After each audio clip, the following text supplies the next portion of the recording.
ಮೊಟ್ಟ ಮೊದಲಿಗೆ ಈ ಒಂದು ದಾಳಿ ಏನಾಗಿದೆ ಇತ್ತೀಚೆಗೆ ಏನು ಇಸ್ರೇಲ್ ಇರಾನ್ ಮೇಲೆ ಮಾಡಿದ್ರು, ಇದು ಯುದ್ಧ ಅಲ್ಲ, ಇದು ವರ್ಚುವಲಿ ಒಂದು ಟೆರರಿಸ್ಟ್ ಅಟ್ಯಾಕ್. ಇದು ಇರಾನ್ ಮೇಲೆ ಇಸ್ರೇಲ್ ಮಾಡಿರೋದು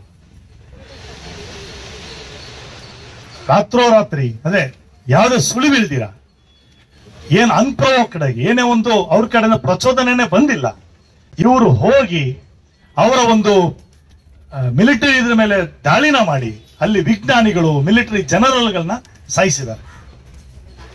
ಅದಕ್ಕೆ ನಾವು ಎಲ್ಲ ಎಡಪಕ್ಷಗಳು ಬಹಳ ಕಾಲದಿಂದ ಹೇಳ್ತಾ ಇರೋದೇನೆ, ಇಸ್ರೇಲ್ ಒಂದು ಟೆರರಿಸ್ಟ್ ಸ್ಟೇಟ್ ಅಂತೇಳಿ. It is a number 1 terrorist state. ಅದು ಇನ್ನೊಂದು ಟೆರರಿಸ್ಟ್ ಸ್ಟೇಟ್ ಬಂದು ಅಮೆರಿಕ. ಇವತ್ತು ಟ್ರಂಪ್ ಪ್ರಪಂಚದಾದ್ಯಂತ ಬೊಬ್ಬೆ ಹೊಡಿತಾ ಇದ್ದಾರೆ, ಇರಾನ್ ಹತ್ರ ನ್ಯೂಕ್ಲಿಯರ್ ವೆಪನ್ಸ್ ಇದೆ ಅಂತ. ಆದ್ರೆ ಅಂತಾರಾಷ್ಟ್ರೀಯ ಸಂಸ್ಥೆಗಳೇ ಹೇಳಿದ್ದಾರೆ ಅವ್ರ ಹತ್ರ ವೆಪನ್ಗಳು ಇಲ್ಲ ಅಂತೇಳಿ. UN ಕೂಡ ಹೇಳಿದೆ ವೆಪನ್ಗಳು ಇಲ್ಲ ಅಂತೇಳಿ. ಯಾವಾಗ ಇರಾನ್ ಕಡೆಯಿಂದ ಇಸ್ರಾಯೇಲ್ ವಿರುದ್ಧ ಪ್ರತಿ ದಾಳಿ ಬಂತು, ಅವರ ಒಂದು ಈ ಐರನ್ ಡೋಮ್ಗಳ ಮೇಲೆ ದಾಳಿಗಳಾಯ್ತು, ಮಿಸೈಲ್ ಅಟ್ಯಾಕ್ ಆಯ್ತು, ತಕ್ಷಣ ದೊಡ್ಡಣ್ಣ ಇಂಪೀರಿಯಲಿಸ್ಟ್ಗಳ ದೊಡ್ಡಣ್ಣ ಅಮೆರಿಕನ ಯುದ್ಧಕ್ಕೆ ಇಳಿಬೇಕಾಗಿ ಬಂತು.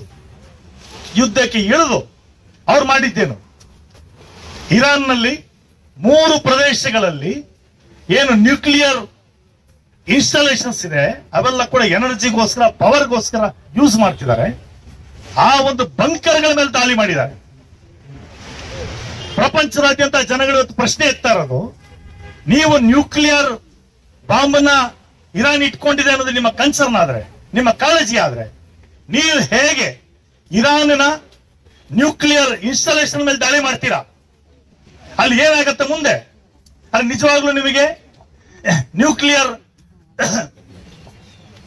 ಬಾಂಬ್ಗಳ ಬಗ್ಗೆ ನ್ಯೂಕ್ಲಿಯರ್ ವಾರ್ ಆಗತ್ತೆ ಅಂತ ಭಯನ ಅಮೆರಿಕಾಗೆ? ಅದು ಪ್ರಶ್ನೆ ಅಲ್ಲ. ಅಮೆರಿಕಾನೇ ಇವತ್ತು ದೊಡ್ಡ ನ್ಯೂಕ್ಲಿಯರ್ ಪವರ್. ಇವತ್ತು ನ್ಯೂಕ್ಲಿಯರ್ ಪವರ್ನ ಅವ್ರಿಟ್ಕೊಂಡು ಇಡೀ ಪ್ರಪಂಚದ ಮೇಲೆ ದಾದಾಗಿರಿ ಮಾಡ್ತಾ ಇದ್ದಾರೆ. ಈಗ ನ್ಯೂಕ್ಲಿಯರ್ ನಾನ್ ಪ್ರೊಲಿಫರೇಷನ್ ಟ್ರೀಟಿಗೆ ಇರಾನ್ ಸೈನ್ ಹಾಕಿಲ್ಲ ಅಂತ ಹೇಳ್ತಿದ್ದಾರೆ. ಆದ್ರೆ ನಿಮ್ಮ ಶಿಶು, ನೀವೇ ಹುಟ್ಟಾಕದಂತ ಸಾಮ್ರಾಜ್ಯಶಾಹಿಗಳು ಹುಟ್ಟಾಕದಂತ ಇಸ್ರೇಲ್, ಅವರೆಲ್ಲಿ ಸಹಿ ಹಾಕಿದ್ದಾರೆ? ಸ್ನೇಹಿತರೆ, ಯಾಕೆ ನಾನು ಈ ಪ್ರಶ್ನೆಗಳನ್ನ ಎತ್ತಾ ಇದ್ದೀನಿ ಅಂದ್ರೆ, ಇದೆಲ್ಲ ಬಹಳ ಪ್ರಮುಖ ಪ್ರಶ್ನೆಗಳು ಇವತ್ತು ಎತ್ತಬೇಕಾಗತ್ತೆ. ನಾವು ಯಾರು ಯುದ್ಧ ವಿರುದ್ಧ, ಸಾಮ್ರಾಜ್ಯಶಾಹಿಗಳ ಯುದ್ಧದ ವಿರುದ್ಧ ಹೋರಾಟ ಮಾಡ್ತಾ ಇದೀವಿ, ಯುದ್ಧ ಬೇಡ ಶಾಂತಿ ಬೇಕು ಅಂತ ಹೇಳ್ತಿದೀವಿ. ಇಲ್ಲಿ ನಮ್ಮ ಹೋರಾಟದ ಬಗ್ಗೆ, ಈ ಯುದ್ಧಗಳು ಯಾಕೆ ಜನರೇಟ್ ಆಗತ್ತೆ ನಿಮಗೆಲ್ಲ ಗೊತ್ತಿದೆ. ಆದ್ರೂ ಕೂಡ ನಾನು ಇಲ್ಲಿ ಕೆಲವು ಯಂಗ್ಸ್ಟರ್ಸ್ ಇರೋದ್ರಿಂದ ನಮ್ಮ ಪಕ್ಷದ ಎಸೋಸಿಯೇಷನ್ ನಮ್ಮ ಒಂದು ವಿಶ್ಲೇಷಣೆ, ನಮ್ಮ ವಿಚಾರನ ಇನ್ನು ಮುಂದೆ ಮಂಡಿಸ್ತೀನಿ.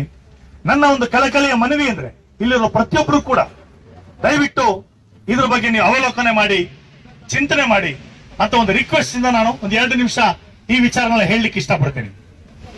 ಸ್ನೇಹಿತರೆ, ಗೊತ್ತಿದೆ ನಮ್ಗೆ ಇವತ್ತು ಈ ಸಾಮ್ರಾಜ್ಯಶಾಹಿಗಳು ಅಮೆರಿಕ ನೇತೃತ್ವದಲ್ಲಿ ಇವರೆಲ್ಲರೂ ಕೂಡ ಯಾರು ಇವರಿಗೆ ಶಾಂತಿ ಪ್ರಿಯರಲ್ಲ. ಇವರೆಲ್ಲ ಈ ಯುದ್ಧದ ವಾತಾವರಣ ನಿರ್ಮಾಣ ಆಗಿದೆ ಹೇಗೆ ಇವತ್ತು ನಮಗೆಲ್ಲ ಗೊತ್ತಿದೆ. 1991ರಲ್ಲಿ ಈ ಸೋಷಿಯಲಿಸ್ಟ್ ಕ್ಯಾಂಪೇನ್ ಇತ್ತು. USSR ನೇತೃತ್ವದಲ್ಲಿ ಸೋಷಿಯಲಿಸ್ಟ್ ಕ್ಯಾಂಪ್ ಡಿಸ್ಮ್ಯಾಂಟಲ್ ಆದ ಮೇಲೆ ನಾವು ನೋಡ್ತಾ ಇದ್ದೀವಿ ಎಲ್ಲ ಸಾಮ್ರಾಜ್ಯಶಾಹಿ ಶಕ್ತಿಗಳು ಒಂದಾಗಿ ಮತ್ತೆ ಇಡೀ ಪ್ರಪಂಚದಾದ್ಯಂತ ಯುದ್ಧಗಳು, ಅದು ಇರಾಕ್ ವಾರ್ ಇರ್ಬೋದು, ಅಫ್ಘಾನಿಸ್ತಾನಲ್ಲಿ ದಾಳಿ ಇರ್ಬೋದು, ಇವಾಗ ಇರಾನ್ ಮೇಲೆ ಇರ್ಬೋದು, ಪ್ಯಾಲೆಸ್ಟೈನ್ ಮೇಲೆ ಇರ್ಬೋದು, ಯಾವ ತರ ದಾಳಿಗಳು ನಡೀತಾನೆ ಇದೆ ಅನ್ನೋದು ಇಲ್ಲಿ ಕಾಮ್ರೇಡ್ಸ್ ಮತ್ತೊಮ್ಮೆ ನಾವು ನೆನಪಿಸ್ಕೊಬೇಕಾಗತ್ತೆ. ಕಾರ್ಮಿಕ ವರ್ಗದ ಒಬ್ಬ ಮಹಾನ್ ನಾಯಕ ಕಾಮ್ರೇಡ್ ಲೆನಿನ್ ಅವರು, ಅವರೇನು ಪ್ರತಿಪಾದನೆ ಮಾಡೋದು, ಇಂಪೀರಿಯಲಿಸಂ ಜನರೇಟ್ಸ್ ವಾರ್ ಅಂತೇಳಿ. ಅವ್ರು ಈ ಯುಗನೇ ಕರೆದಿದ್ದವರು. ಇದು ಸಾಮ್ರಾಜ್ಯಶಾಹಿಗಳ ಯುಗ ಅಷ್ಟೇ ಅಲ್ಲ, ಇದು ವಿಶ್ವ ಕ್ರಾಂತಿಯ ಯುಗ ಅಂತ ಕರೆದ್ರು. ಈ ಎರಡನ್ನೂ ಕೂಡ ಬಹಳ ಮುಖ್ಯ, ಇದು ನಾವು ನೋಟ್ ಮಾಡಬೇಕು. ಇದು ಸಾಮ್ರಾಜ್ಯಶಾಹಿಗಳ ಯುಗ. ಸಾಮ್ರಾಜ್ಯಶಾಹಿಗಳಿಗೆ ಶಾಂತಿ ಅಂದ್ರೆ ಸಾವು ಅವರಿಗೆ. ಇಲ್ಲಿ ಪ್ರಶ್ನೆ, ನಾವು ಘೋಷಣೆಗಳ ಕೂಗಿದೆ, ಕರೆಕ್ಟ್ ಘೋಷಣೆಗಳು, ಭಾರತ ಸರ್ಕಾರನ ಟೀಕೆ ಮಾಡಿದ್ವಿ. ಆದ್ರೆ ಪ್ರಶ್ನೆ ಇವತ್ತು ಭಾರತ ಸರ್ಕಾರದ ಇವತ್ತಿನ ನೀತಿ ಅಲ್ಲ, ಇದು ಇಸ್ರೇಲ್ ಪರವಾದಂತ ನೀತಿ. ಆಕ್ಚುಲಿ ಭಾರತದ ಜನಗಳ ಅಭಿಪ್ರಾಯ ಬೇರೆ.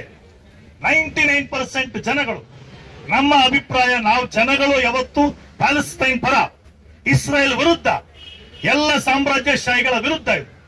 ಇದು ನಮ್ಮ ದೇಶದ ಪರಂಪರೆ. ಇದನ್ನೇ ಭಗತ್ ಸಿಂಗ್, ಸುಭಾಷ್ ಚಂದ್ರ ಬೋಸ್, ನಮ್ಮ ಸ್ವಾತಂತ್ರ್ಯ ಯೋಧರು, ಹೋರಾಟಗಾರರು ಅವರು ಎತ್ತಿರಿದಂತ ಪರಂಪರೆ ಇದು. ಭಾರತದ ಸರ್ಕಾರದ ನಿಲುವಿದಲ್ಲ, ದಯವಿಟ್ಟು ನಾವ್ಯಾರು ಮರಿಬಾರದು. 1992ಗೆ ಮುಂಚೆ ಭಾರತ ಮತ್ತೆ ಇಸ್ರೇಲ್ ಜೊತೆ ಯಾವುದೇ ಡಿಪ್ಲೊಮ್ಯಾಟಿಕ್ ರಿಲೇಷನ್ ಇರಲಿಲ್ಲ. 92ರಲ್ಲಿ ಡಿಪ್ಲೊಮ್ಯಾಟಿಕ್ ರಿಲೇಷನ್ ಶುರು ಮಾಡಿದ್ರು. ಶುರು ಮಾಡಿದ ಅವತ್ತಿನ ಕಾಂಗ್ರೆಸ್ ಪಕ್ಷ ಅಧಿಕಾರದಲ್ಲಿತ್ತು. ಪ್ರಶ್ನೆ ಇಲ್ಲಿ ಕಾಂಗ್ರೆಸ್ ಪಕ್ಷನ ಬಿಜೆಪಿ ಪಕ್ಷನ ಅಲ್ಲ. ನಾವೆಲ್ಲ ಕಮ್ಯುನಿಸ್ಟ್ ಪಾರ್ಟಿಗಳಿಗೆ ಸೇರಿದವರು, ನಮ್ಗೆಲ್ಲ ಗೊತ್ತಿದೆ. ವಿದೇಶಾಂಗ ನೀತಿ ಬಂದು ಭಾರತದ ಆಳುವ ವರ್ಗದ, ಭಾರತದ ಬಂಡವಾಳಶಾಹಿ ವರ್ಗದ ನೀತಿ ಇದು. ಇದು ಯಾವ ಪಕ್ಷ ಅಧಿಕಾರಕ್ಕೆ ಬಂದರೂ ಕೂಡ ನಾವು ನೋಡ್ತೀವಿ, ಅವರು ಇಸ್ರೇಲ್ ಪರ, ಅಮೆರಿಕದ ಪರ.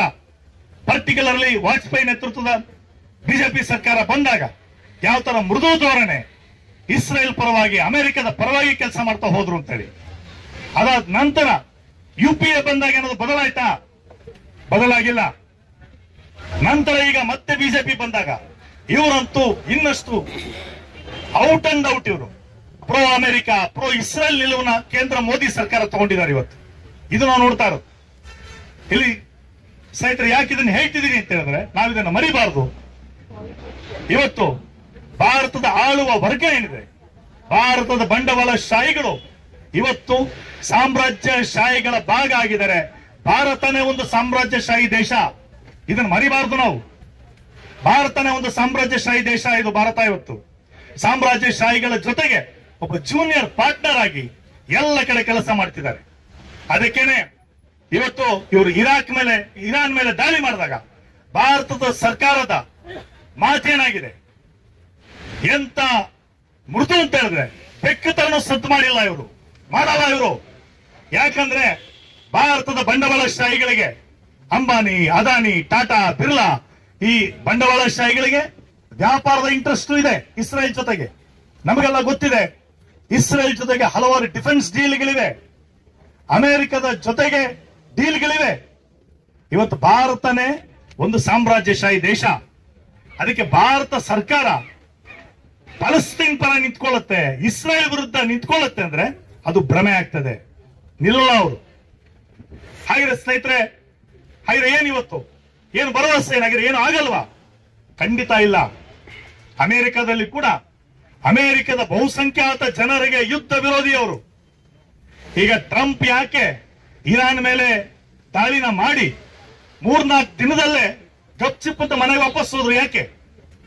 ಯಾಕಂದ್ರೆ ಅಮೆರಿಕ ದೇಶದಾದ್ಯಂತ ಯುದ್ಧ ವಿರೋಧಿ ಹೋರಾಟ, ನಮ್ಮ ತರನೇ ಅಲ್ಲಿನ ಸಂಘಟನೆಗಳು ಎಂತ ಹೋರಾಟಗಳು ಮಾಡಿತು ಅಂದ್ರೆ ಅನಿವಾರ್ಯವಾಗಿ ಅಮೆರಿಕ ಇರಾನಿಂದ ಕಾಲ್ ಕೇಳಬೇಕಾಗಿ ಬಂತು. ಇದನ್ನ ಮರಿಬಾರದು.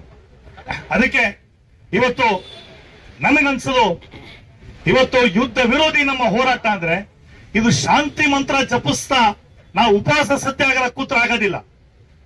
ಯುದ್ಧ ವಿರುದ್ಧ ಅಂದ್ರೆ ಸಾಮ್ರಾಜ್ಯಶಾಹಿಗಳ ಮೇಲೆ ನಾವು ಬಲಿಷ್ಠ ಕಾರ್ಮಿಕರ, ರೈತರ ಚಳುವಳಿಗಳನ್ನ ಕಟ್ಟಬೇಕಾಗ್ತದೆ. ನಮ್ಮ ದೇಶದ ಸಾಮ್ರಾಜ್ಯಶಾಹಿಗಳು, ನಮ್ಮ ದೇಶದ ಬಂಡವಾಳಗಾರರು ಯಾರಿದ್ದಾರೆ, ಈ ವ್ಯವಸ್ಥೆಯ ವಿರುದ್ಧ ನಾವು ಹೋರಾಟ ಮಾಡಬೇಕಾಗ್ತದೆ. ಇವರನ್ನ ನಾವು ಅವಾಗ ವೀಕೆಂಡ್ ಮಾಡಕ್ಕೆ ಸಾಧ್ಯ. ಇದು ಆಗಬೇಕಾಗಿದೆ.